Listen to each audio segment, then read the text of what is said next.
હાલો મિત્રો, હું વર્ષાબેન કટકિયા. મારી યુટ્યુબમાં આપ સૌનું સ્વાગત છે. આજે આપણે બનાવવાના છે બીટના લાડુ. એને માટે આપણે 3 મોટા મોટા બીટ ખમણા છીણી લીધા છે. પહેલાં છાલ ઉતારી લીધી છે. અને હવે આપણે આ 1 બીટ છે, આ 2 છે. અને જો આપણે આ રીતે ખમણી છે અને બધાય ખમણી લેવાના છે. હેલો મિત્રો, આજે આપણે જો આ બીટ ખમણી લીધું છે. અને આપણું બીટ છે ને એ 1.5 થી 1.5 કિલો છે. કારણ કે મોટા મોટા 500 ગ્રામ નહીં, 750 ગ્રામ જેવું 1 બીટ થાય એવડા બીટ હતા. 3 ને 1 હતું નાનું. આપણા બીટ બહુ જ મોટા હતા, એટલે આ 1.5 કિલો છે. અને આજ આપણે આના લાડુ બનાવવાના છીએ. હવે આપણે ગેસ ઓન કરીશું. એની ઉપર આપણે કઢાઈ મૂકીશું.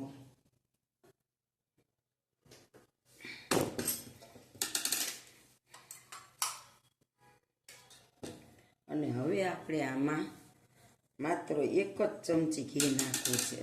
કારણ કે આપણે આમાં આગળ મલાઈ નાખવાના છીએ, એટલે એમાં ઘી મલકનું નીકળે.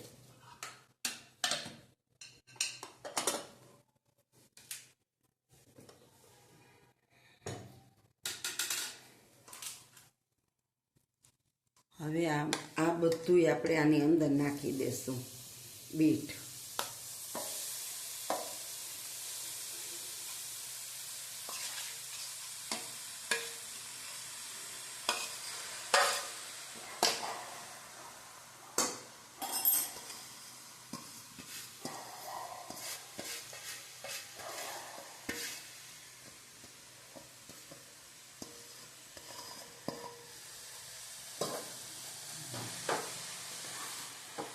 હવે આપણે આની અંદર કલર ચેન્જ થાય ને ત્યાં સુધી આપણે આને શેકવાનું છે.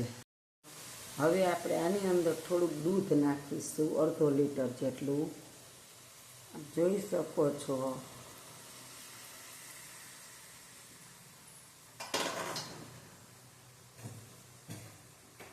હવે આપણે છે આને હવે દૂધમાં ચડવા દેવાનું છે. આપણે 1/2 લીટર દૂધ નાખ્યું. હજી આપણે થોડીક મલાઈ નાખીશું અંદર, એટલે બહુ મસ્ત લાડુ બને. આમાં પાકી જાય ને દૂધનો એમાં સ્વાદ બેસી જાય, એટલે માવા જેવો સ્વાદ આવે. અને આપણે આને અંદર હજી મલાઈ નાખીશું થોડીક. હવે આપણે આમાં એટલે આમાંથી ઘી છૂટું પડશે. અને મલાઈનું દૂધ હોય ને બહુ ઘાટું હોય.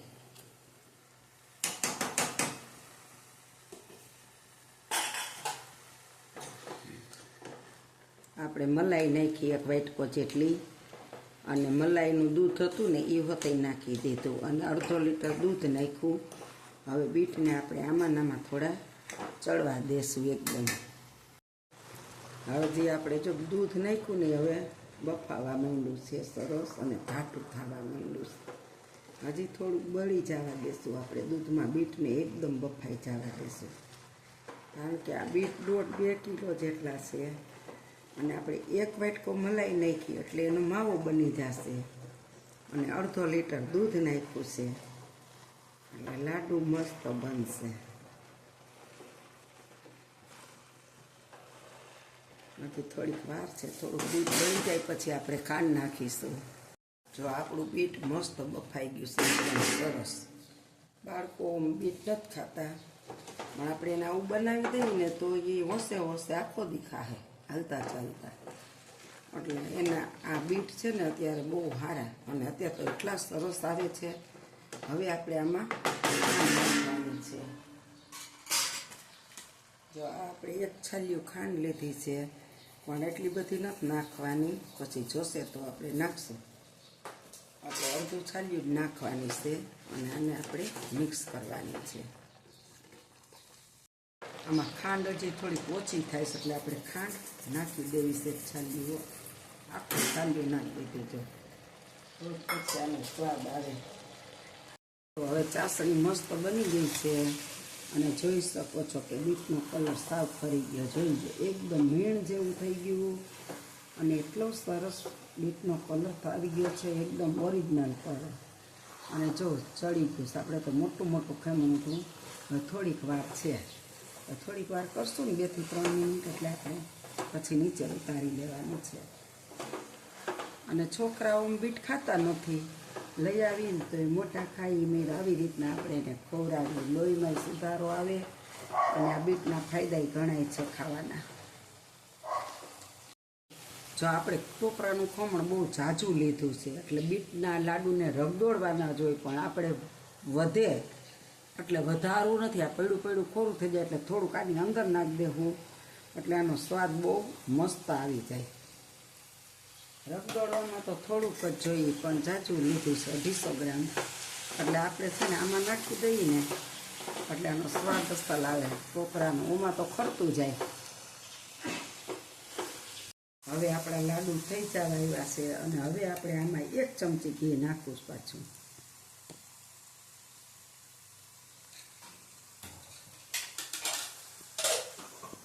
કારણ કે આપણે છે ને મલાઈનું ઘી થયું હોય, અને આપણે તળવામાં તો 1 ચમચી જ નાખ્યું હતું, એટલે હવે આપણે 1 ચમચી નાખશું ને એટલે આની શાઇનિંગ બહુ મસ્ત આવી જશે.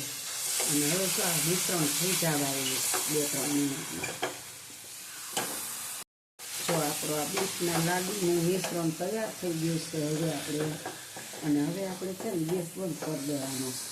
આપ જોઈ શકો છો, જો કઢાઈ હાવ છોડી દેવા માંડ્યું છે, અને મસ્ત જો પાછળ કોરું થવા માંડ્યું. એટલે હવે આપણે ગેસને બંધ કરી દઈશું અને 2 મિનિટ હલાવશું. આપણે કઢાઈ ખપતી હોય ને એટલે.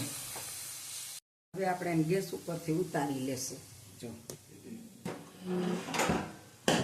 અને હવે આપણે આને થોડીક વાર હલાવીને ઠરવા દેશું. થાળીને ઘીથી ગ્રીસ કરી લીધી છે હવે. અને હવે આપણે આ બીટના લાડુ વાળવાના. થોડુંક ઠરી ગયું, થોડુંક ધગે છે. આપણે હવે આ બીટમાંથી જો લાડુ ઘીવાળો હાથ કરી લીધો છે, અને હવે આપણે આને લાડુડી બનાવવાની છે, નાની નાની મસ્ત. જો આવી રીતના ઘીથી રગદોળી, ઓલા ટોપરાના ભૂકાથી રગદોળી અને નાના નાના લાડવા વારવાના છે. હવે આપણે આવા બધાય વારી લેશું.